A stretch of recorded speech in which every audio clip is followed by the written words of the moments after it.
అమ్మా. అయ్యో ఏమిటండి ఇది? నమస్కారం అమ్మా.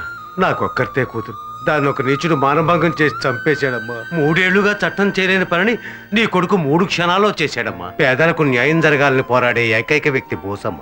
ఇంత గొప్ప కొడుకుని కన్నా మీకు మేము ఎప్పుడూ రుణపడి ఉంటామమ్మా. చల్లగా ఉండండి.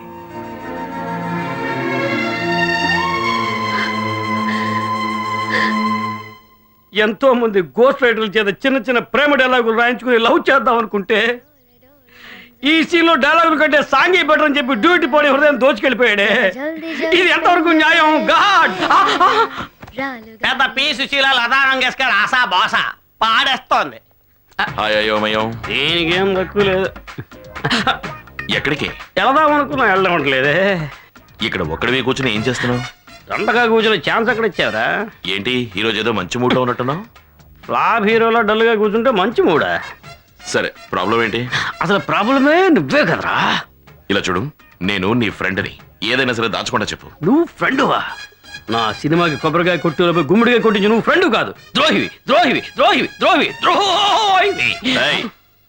చలి జ్వరం వచ్చిన వాళ్ళగా ఏంటా వణుకుడు?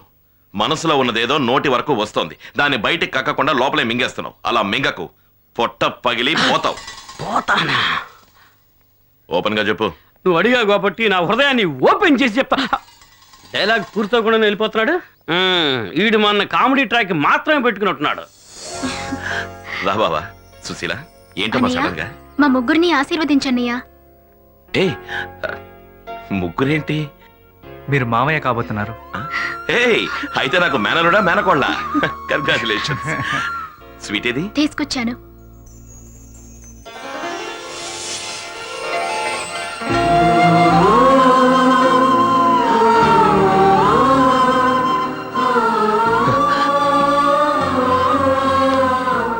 అమ్మా, నువ్వు వస్తావని నేను అనుకోలేదు. నీలో మార్పు రావాలనుకున్నాను, కానీ మారాల్సింది నేనని తెలుసుకున్నాను. మాటలతో వినని వాళ్ళకి చేతలతో బుద్ధి చెప్పావు. నా కొడుకు నిజంగా సుభాష్ చంద్రబోసే.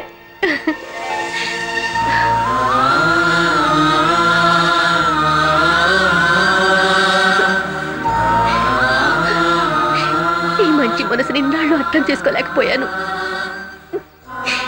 నన్ను క్షమించు బాబు. ఏంటమ్మా ఎందుకు పెద్ద మాటలు? హలో నాగేందర్. చెప్పండి సార్.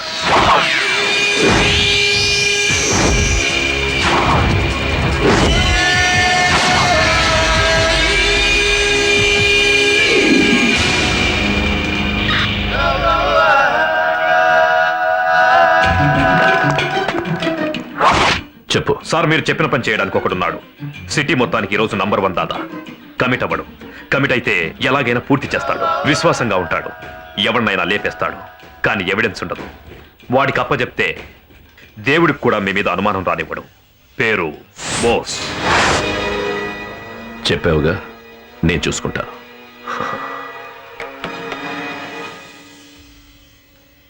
బోస్ ఇందులో ఎందుకు ఇరికించానో అర్థం కాలేదా? అర్థం కాలా? బోస్ దీనికి ఒప్పుకోకపోతే వాడికి రహస్యం తెలుస్తుంది కనుక వాళ్లే అతన్ని క్లోజ్ చేస్తారు. నేను బోస్ కేసు క్లోజ్ చేస్తాను. ఒప్పుకున్నాడే అనుకో, దీంట్లో సంబంధం ఉన్న వాళ్ళనే సాక్షులుగా మార్చి వాణ్ణి కోర్టుకి ఇచ్చి నేరాలన్నీ నిరూపించి వాణ్ణి ఉరికంపమెక్కిస్తాను. రాయొక్కటే తగిలినా తగలకపోయినా పండు కింద పడుతుంది. ఏసీ అంటే అసిస్టెంట్ కమిషనర్ అని తెలుసు, అగ్మాకు క్రిమినల్ అని ఇప్పుడే తెలిసింది. బాబు, ఏసీ అంటే ఆల్వేస్ క్లవర్ అని ఇంకో అర్థం కూడా ఉంది. ఇదే. ఈసారి చీకులు తినేది నేను, కానీ వేలు చిక్కునేది మాత్రం వాడు. నర్సీపట్నం సార్. నర్సీపట్నమా? ఇదిగో సార్, బ్యాలెన్స్ 2 వచ్చేటప్పుడు ఇస్తానులే. Ticket ticket. ఈడు ఫేస్ చూస్తే ఇచ్చేలా లేడు. ఎవరో టికెట్ టికెట్ సార్, ఆ బ్యాలెన్స్ బాకీ. ఇస్తానయ్యా. సరే సార్. టికెట్ ఇస్తాడా ఇవ్వడా? నొక్కేస్తాడేమో. Ticket ticket. ఏమయ్యా టికెట్ తీసుకోవయ్యా? ఎన్నిసార్లు తీసుకోవాలయ్యా? సర్లే Excuse me, sir. ఆ బ్యాలెన్స్ బాకీ. ఏమైనా నీకు అసలు బుద్ధి ఉందటయా? చిల్లర ఉంటే ఇచ్చేవాను కదా. అడిగేది నా డబ్బులే కదండి. తొక్కలేదు, ఎగేసుకుంటూ వచ్చేస్తారు. గ్యారంటీ ఈడెవడు నొక్కేస్తాడు. తాళ్లపాలెం ఒకటి ఇవ్వండి. టికెట్ అడిగితే కానీ తీసుకోరా? అడిగి మరీ టికెట్ వేస్తున్నాడు. అడిగినా చిల్లర ఇవ్వట్లేదు. ఏం క్యాండిడేట్ టికెట్ టికెట్ ఏంటయ్యా?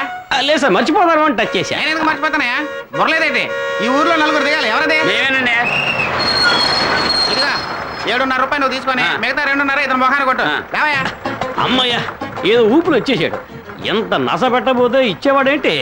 ఆయన మానవులతో మా తీసుకోకుండా దిగుతున్నా ఎంకమ్మ డస్ట్. ఇదేంటి వేరే ఊళ్ళో ఉంది. ఆహా చిల్లర అడిగారని చెప్పి ఇలా మధ్యలో దించేసాడే. ఇప్పుడు ఏం చేయాలి?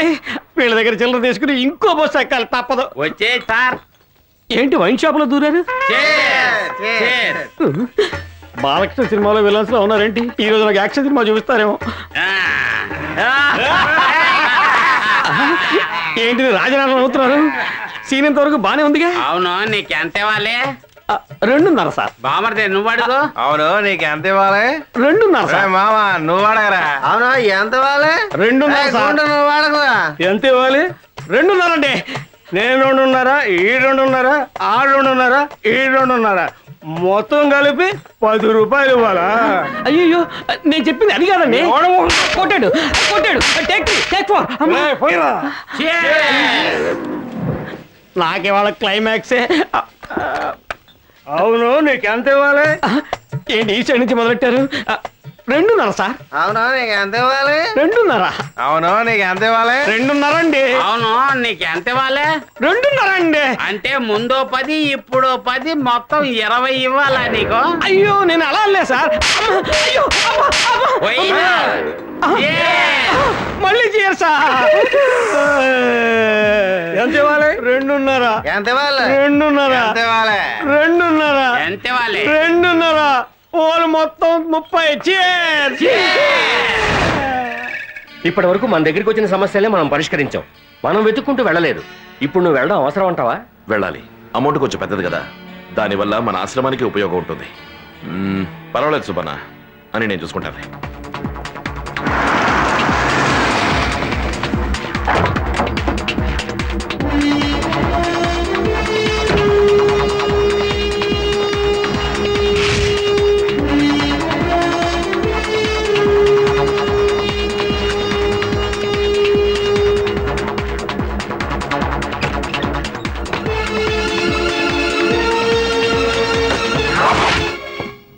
బాయ్. విశాఖపట్నం కా షేర్ బోస్. నేనేం చేయాలి? వైజాగ్ సిటీలోని temples, churches, mosques, hospitals, schools అన్ని చోట్ల బాంబు పెట్టాలి. అవన్నీ ఒకేసారి పేలాలి. ఆ పని నువ్వే చేయాలి. డబ్బు గురించి ఏ ప్రాబ్లం లేదు, ఎంత కావాలని అడుగు. ఏమంటావు? నేను నిన్నేమైనా గుళ్ళో మాత్రం పెట్టమన్నానా? చర్చిలో పెట్టమన్నాను, మసీదులో పెట్టమన్నాను. వాడు వీడే పెట్టాడు అనుకోవాలి, వీడు వాడే పెట్టాడు అనుకోవాలి. మొత్తానికి మత కలవరం జరగాలి. దాంతో ప్రభుత్వం మారిపోతుంది. నువ్వు చేయనన్నావు అనుకో, ఇంకొకడు వస్తాడు. కానీ నువ్వు చేస్తే బాగుంటుందని బాయ్తో చెప్పాను. ఏమంటావు?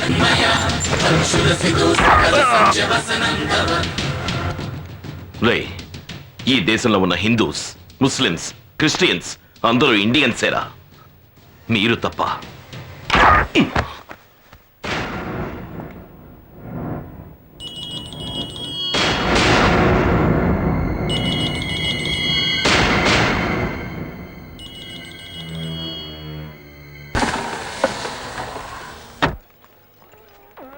సార్ మీరేం టెన్షన్ పడకండి. ఏం ఆలోచించకుండా ప్రశాంతంగా పార్టీని ఎంజాయ్ చేయండి. నేను అన్ని కరెక్ట్గా సెట్ చేశాను. కానీ బాంబే నుంచి వచ్చిన మన వాళ్ళిద్దరూ చనిపోయారు. నాకు ఇంకొక ఛాన్స్ ఇవ్వండి. డోర్బోయ్, నీకెక్కడికి ఏం మాట్లాడాలో తెలీదు. నమస్తే. నమస్తే. నమస్కారం. All the best. God bless. Thank you sir. Thank you sir. Thanks అండి. ఎవరు? బోస్. బాంబే నుంచి వచ్చిన 2 తీవ్రవాదులు చనిపోయారు. నాతో చెప్తున్నావు ఎందుకు? నీ వాళ్ళు చచ్చిపోతే అది నీతో చెప్పకుండా నీ అబ్బతో చెప్తావా? 5 సెకండ్లే ఇద్దరిని లేపేశాను. ఏం పీకలేవు కదూ? రే నాగేందర్, నేను చెప్పేది గుర్తుంచుకో. ఈ పని చేయడానికి వీళ్ళు కాక ఇక ఎంతమంది వచ్చినా అందరినీ ఈ దేశానికి బలిచ్చేస్తాను. అది నువ్వైనా సరే. బోస్.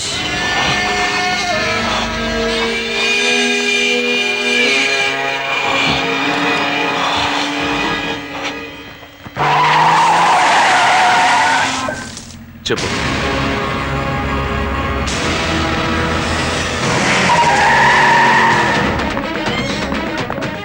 అందరూ ఎమర్జెన్సీ వార్డులో ఉన్నారు.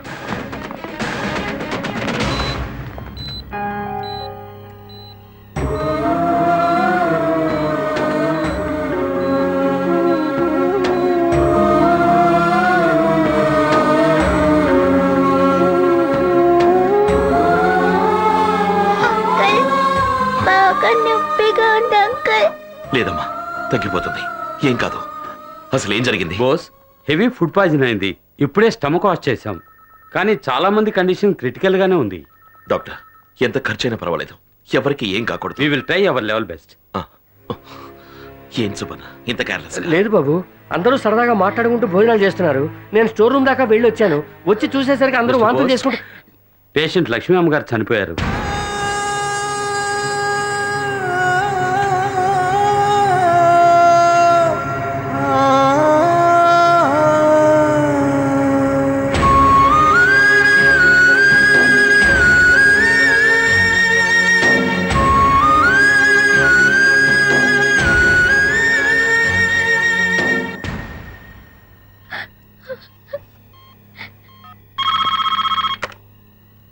హలో, హలో, నేను అమ్మ శరణాలయం నుంచి మాట్లాడుతున్నా. చెప్పండి సార్. ఒక బ్యాడ్ న్యూస్. మీ మీ అమ్మగారు చనిపోయారు. అలాగా? సార్, ఎప్పుడు జరిగింది? ఈ రోజు మధ్యాహ్నం. మీరు వెంటనే బయలుదేరండి. రావడానికి ట్రై చేస్తాను. అయ్యో, ఈరోజు మండే కదా, ఈ వీక్లో చాలా మీటింగ్స్ ఉన్నాయి. ఓ పని చేయండి, కర్మకాండలు మీరే పూర్తి చేయండి. దానికి ఎంత ఖర్చు అవుతుందో చెప్తే నేను పంపిస్తాను. ఒక 10,000 పంపిస్తాను. చాలకపోతే చెప్పండి సార్, ఇంకా పంపిస్తాను. హలో. రే చెత్త నా కొడక, నీ డబ్బు కోసం ఫోన్ చేయలేదరా? ఒక తల్లికి కొడుకు చేయాల్సిన ఆఖరి బాధ్యతని గుర్తు చేయడం కోసం ఫోన్ చేశాను.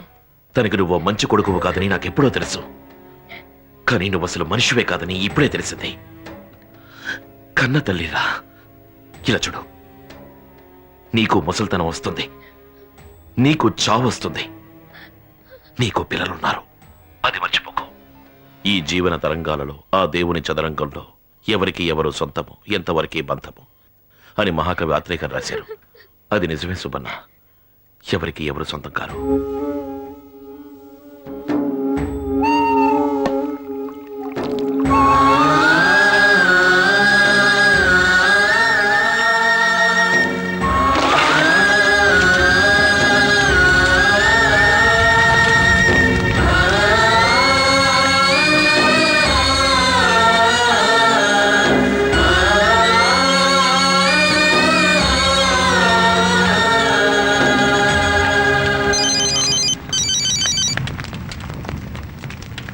హలో, నీ ఎదురుగా ఓ బాడీ కాలుతోందే, అది ఫుడ్ పాయిజన్ వల్ల చావలేదు.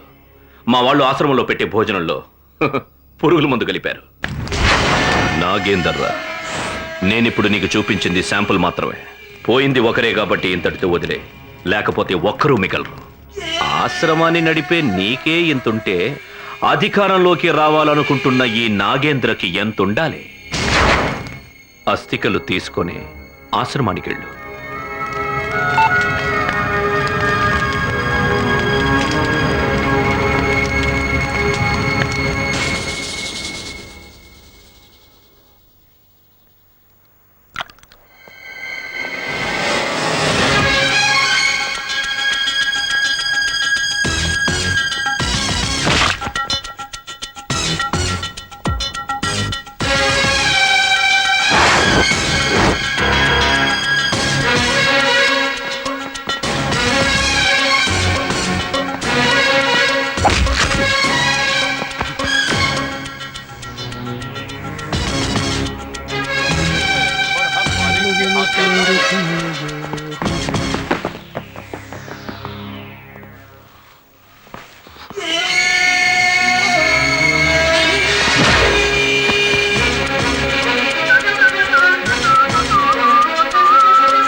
రే బోసు, నువ్వేదో పెద్ద హీరో అనుకున్నాను, ఇలా పడిపోయావేంట్రా?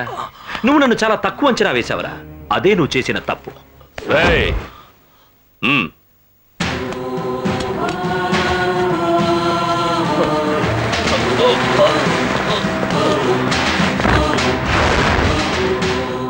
రేయ్ బోసు, నువ్వు చచ్చిన తర్వాత కూడా ప్రశాంతంగా ఉండకూడదు.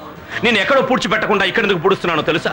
ప్రతిరోజు నేను బయటికి వెళ్ళేటప్పుడు నిన్ను రే నీ శవాన్ని తొక్కుకుంటూ వెళ్ళాలి. రేయ్, చీకట్లో నీ ప్రాణం పోవడం నువ్వు చూడలేవు కదా, అందుకే ఇది. సంతోషంగా పో.